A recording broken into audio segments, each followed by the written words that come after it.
మీరు రాసిన పాట మిమ్మల్ని రాయమని మీరు రాసిన పాట నచ్చక దాన్ని రిజెక్ట్ చేసి మళ్ళీ ఇంకోళ్ళ చేత రాయించుకున్న సందర్భాలు ఉన్నాయా? మీరు అలాంటి చేదు అనుభవాలు మీకు ఏమైనా ఎదురయ్యాయా? ఉంటాయి, అది కామన్గా ఉంటాయి, కామన్ ఉంటాయి, ఉన్నాయి, ఫిక్స్ ఉన్నాయి ఉన్నాయి ఉన్నాయి. ఎందుకంటే ఇది నేను చెప్పడానికి నేనేమి సంకోచించను. బట్ ఇప్పుడు ఇండస్ట్రీలో నడుస్తున్న ప్రొసీజర్ ఆఫ్ సాంగ్ అదే నడుస్తుంది.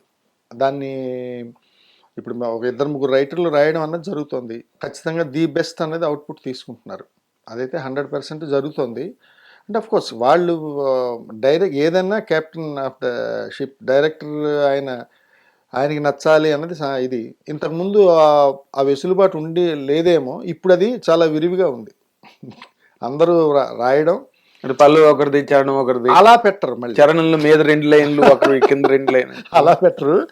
బట్ వాళ్ళకి కావాల్సిన అవుట్పుట్ అన్నది ఏదో ఒకటి, మొత్తం అంతా ఏకండిగా ఒక పాటే. ఏది బాగుంటుంది, ఏది నచ్చింది అనుకుంటే వాళ్ళకి ఇచ్చేస్తున్నారు. అలాంటి అనుభవాలు ఉన్నాయండి మీకు? అలా నాకు ఉన్నాయి, జరిగాయి అలాంటి ఒక 3-4 జరిగి ఉంటాయి నాకు కూడా. అలా అవునా?